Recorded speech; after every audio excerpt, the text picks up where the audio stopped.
اساتذہ کرام، آئیے ہم دیکھیں کہ زبان میں بچوں کی مشغولیت کیسے پیدا کر سکتے ہیں۔ یہی وہ طریقہ ہے جس سے ہم نے زبانیں سیکھی ہیں۔ ایک زبان نہیں بلکہ کئی زبانیں۔ مثال کے طور پر ہم کسی کو پڑھتے دیکھ سن کر پڑھنا نہیں سیکھتے، ہم خود پڑھنے میں مشغول ہو جاتے ہیں، اسی لیے ہم اسے زبان میں مشغولیت کہتے ہیں۔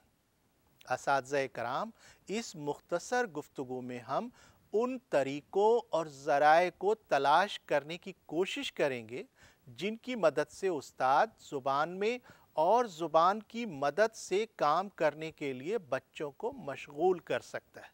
ہم جانتے ہیں کہ جب بچے اسکول میں آتے ہیں تو ان کی عمر 3 یا 4 سال کی ہوتی ہے اور وہ پوری طرح تیار زبان کے ساتھ آتے ہیں، یعنی ان کے پاس زبان کا اچھا خاصا ذخیرہ ہوتا ہے جسے وہ زبانی طور پر بول سکتے ہیں۔ مثال کے طور پر وہ بچہ جس کی مادری زبان اردو ہے روز مرہ مقاصد کے لیے اچھی طرح اردو زبان بولنا جانتا ہے۔ ہو سکتا ہے کہ وہ پڑھنے پر قدرت نہ رکھتا ہو یا رکھتی ہو، لیکن وہ بچہ بولنے والی زبان سے واقف ہوتا ہے اور وہ قواعد کے اعتبار سے بھی زبان کا صحیح استعمال کرتا ہے۔ تو اس کا مطلب یہ ہے کہ بچہ زبان کو فطری طور پر جانتا ہے، نہ کہ خارجی طور پر۔ تو یہ ایک زبان ہوئی اور دوسری زبان سے اس کو یہاں متعارف کرایا جاتا ہے جو بیشتر ہندوستانی سیاق میں انگریزی زبان یا کوئی اور زبان ہوتی ہے۔ قلیل زبان، اقلیتی اور قبائلی زبان کے سیاق میں بچوں کے سامنے کئی قسم کے مسائل ہوتے ہیں۔ گھر کی زبان اور گلی محلے کی زبان اسکول کی زبان سے مختلف ہوتی ہے۔ تو آئیے بعض سرگرمیوں پر نظر ڈالیں جن کے ذریعے ہم زبان سے انسیت پیدا کر سکتے ہیں اور زبان میں بچوں کی دلچسپی پیدا کر سکتے ہیں۔ پہلی اور اہم ترین بات یہ ہے کہ ہم کلاس میں زبان سے بھرپور ماحول پیدا کرنے میں یقین رکھتے ہیں۔ وہ کیسے؟ بچے جب اسکول میں آتے ہیں تو انہیں زبان کی طرف توجہ دینی ہوتی ہے۔ دیکھ کر توجہ دینا اور سن کر توجہ دینا، نہ کہ محض سن کر۔ یہاں ایک ایسا استاد ہے جس نے اشیاء پر کلاس میں دستیاب کسی بھی زبان میں لکھ کر زبان سے بھرپور ماحول تشکیل دیا ہے۔ آئیے دیکھیں کہ کلاس میں کوئی استاد زبان سے بھرپور ماحول کیسے پیدا کرتا ہے۔ استاد نے کلاس روم میں دستیاب زبان میں اشیاء پر ان کا نام لکھ دیا ہے۔ اس طرح ہم ایک ایسے مثالی ہندوستانی کلاس روم میں ہوتے ہیں جہاں آپ کو 2-3 زبانوں سے زیادہ زبانیں کلاس روم کے دروازے سے داخل ہوتے ہی مل جائیں گی۔ استاد نے اشیاء کے نام اردو، انگریزی اور ہندی میں لکھے۔ اس طرح بچے اسی انداز سے شراکتی دیوار کی تفہیم میں شریک ہوتے ہیں جس پر انہوں نے اردو، انگریزی اور ہندی میں لکھا ہے۔ استاد کی انجام دی گئی سرگرمی اس طرح ہے۔ یہ انگریزی میں بلیک بورڈ، ہندی میں شیام پٹ اور اردو میں تختہ سیاہ لکھا ہے۔ یہ ہندی میں کچھا، انگریزی میں کلاس روم اور اردو میں جماعت یا درجہ ہے۔ جب بچے کلاس روم میں داخل ہوتے ہیں اور اس کی طرف متوجہ ہوتے ہیں تو وہ خود کا تعلق اس سے قائم کر سکتے ہیں۔ آپ کے ذہن میں شاید یہ سوال پیدا ہوا ہوگا کہ بچے کسی لفظ کو دیکھ کر کیسے سیکھیں گے؟ ہمیں روایتی سوچ سے شروعات کرنی ہوگی، یعنی ان حروف سے جو بچے اچھی طرح جانتے ہیں۔ دیکھیے، تحقیق سے یہ ثابت ہے اور ہم بھی جانتے ہیں کہ ہم نے اپنی مادری زبان میں کبھی نہیں سیکھا۔ حروف تہجی پہلے اور اس کے بعد الفاظ کی طرف بڑھتے، اسے زبان کا مجموعی تناظر کہتے ہیں۔ تدریس کی بنیادی اکائی ہے لفظ،